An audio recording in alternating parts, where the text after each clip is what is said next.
Assalamualaikum warahmatullahi wabarakatuh. Perkenalkan, nama saya Ayu Wulandari. Dalam video pembelajaran ini, saya akan membahas mengenai perkembangan nilai agama dan moral anak usia dini, yang meliputi hakikat, tahapan perkembangan, metode pembelajaran, dan karakteristik perkembangannya. Oke, langsung kita mulai saja.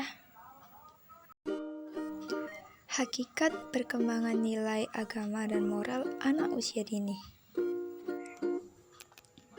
Kata agama dan moral tentunya sudah tidak asing lagi di telinga, karena kedua hal tersebut sudah melekat dengan kehidupan sehari-hari setiap manusia.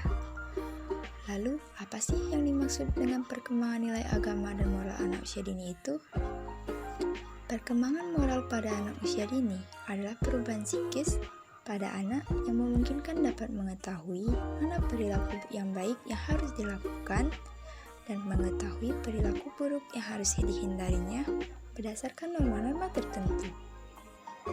Sementara itu, agama secara etimologis berasal dari bahasa Sanskerta yang tersusun dari kata a yang berarti tidak dan gam berarti pergi.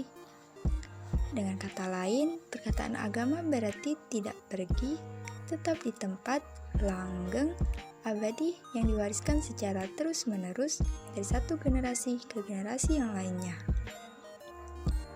Sehingga dapat kita peroleh kesimpulan bahwa perkembangan nilai agama dan moral anak usia dini itu adalah perubahan perilaku maupun psikis anak yang terjadi secara bertahap terkait dengan kemampuan anak mengenal serta memahami perilaku mana yang harus dilakukan dan mana yang harus dihindari sesuai norma atau aturan sosial dan ajaran agamanya. Dengan adanya nilai agama dan moral, anak tidak akan mengalami kekacauan dalam hidupnya.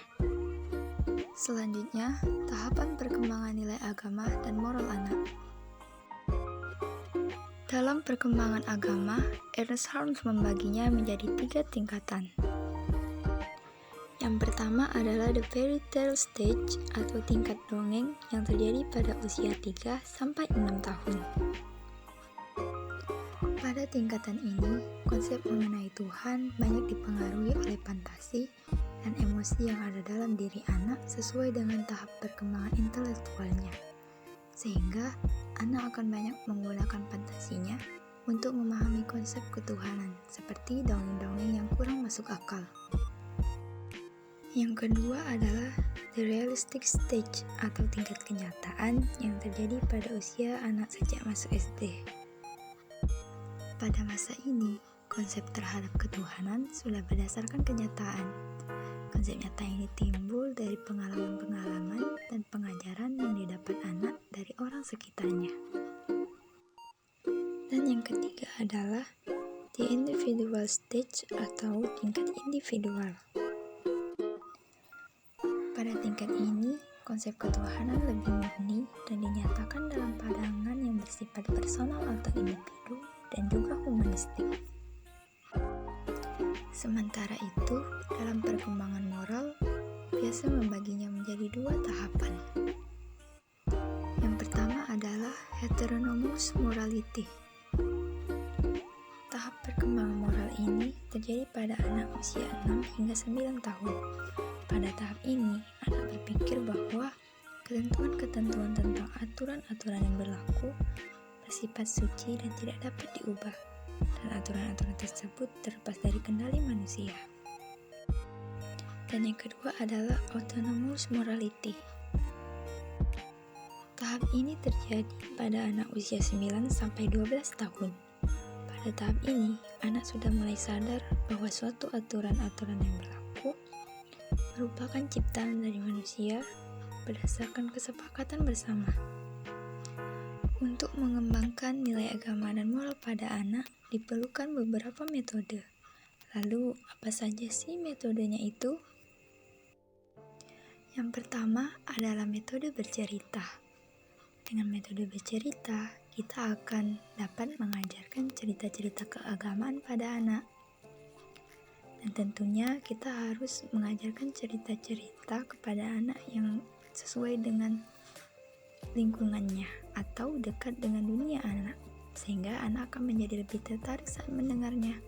Kita bisa menceritakan cerita-cerita fabel, cerita tentang Rasulullah, ataupun cerita-cerita yang memiliki pesan moral tinggi. Yang kedua adalah metode bermain peran. Dengan bermain peran, anak akan belajar memahami bagaimana perasaan dari karakter yang ia perankan. Semisal, ketika anak memerankan sebuah peran dengan cerita kasih sayang, anak akan belajar bagaimana menyalurkan kasih sayangnya terhadap sesama teman ataupun keluarganya. Yang ketiga adalah metode diskusi. Diskusi yang dimaksud di sini adalah mendiskusikan tentang suatu peristiwa. Biasanya dilakukan dengan cara anak diminta untuk memperhatikan sebuah tayangan dari CD. Kemudian setelah selesai, anak diajak berdiskusi dengan guru tentang isi tayangan CD tersebut. Isi diskusinya antara lain, mengapa hal tersebut dilakukan, mengapa anak itu dikatakan baik, ataupun mengapa harus menyayangi dan sebagainya. Yang keempat adalah metode demonstrasi. Dalam pengembangan nilai keagamaan, metode ini bisa dilakukan guru ketika menerangkan cara-cara toharo atau berwudu, cara-cara sholat, etika makan, dan lain sebagainya. Yang kelima ialah metode karya wisata. Dalam pendidikan Islam, karya wisata disebut tadabbur alam. Metode karya wisata bertujuan untuk mengembangkan aspek perkembangan anak seperti aspek kognitif, bahasa, kreativitas, emosi, kehidupan bermasyarakat, dan penghargaan pada karya atau jasa orang lain. Tujuan karya wisata itu sendiri harus sesuai dengan perkembangan anak. Tema yang sesuai seperti binatang, pekerjaan, ataupun kehidupan kota dan desa. Yang terakhir, bagaimana sih karakteristik perkembangan nilai agama dan moral anak itu? Sejak lahir sampai usia 1 tahun, anak cenderung senang mendengarkan musik religi dan juga senang mendengarkan senandung doa seperti Asmaul Husna dan musik-musik religi lainnya. Pada usia 2-3 tahun, anak sudah bisa mengikuti gerakan sholat dan juga sudah hafal doa sebelum makan ataupun sesudah makan, dan bahkan doa sebelum tidur dan juga sesudah tidur.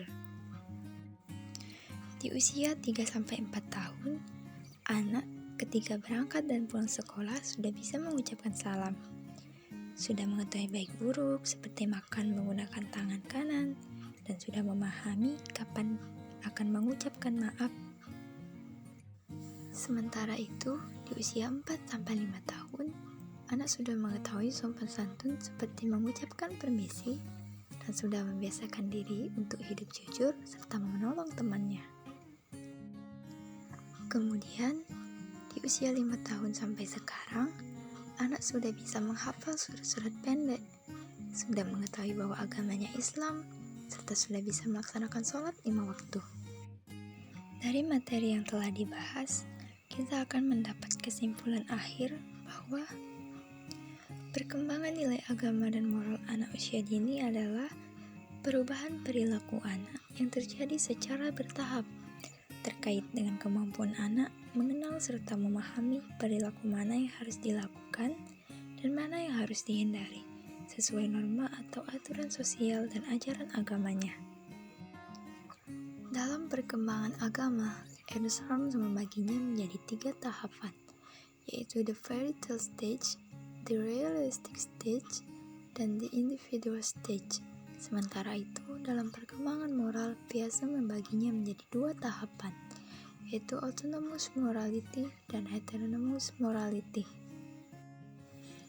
Untuk mengembangkan aspek nilai agama dan moral anak, bisa dengan menerapkan metode bercerita, metode bermain peran, metode diskusi, metode demonstrasi, dan metode karya wisata. Adapun karakteristiknya seperti sudah mengenal agamanya, sudah mengikuti gerakan sholat, mengetahui sopan santun, dan juga hafal doa-doa pendek. Baiklah, sekian dari saya. Semoga bermanfaat.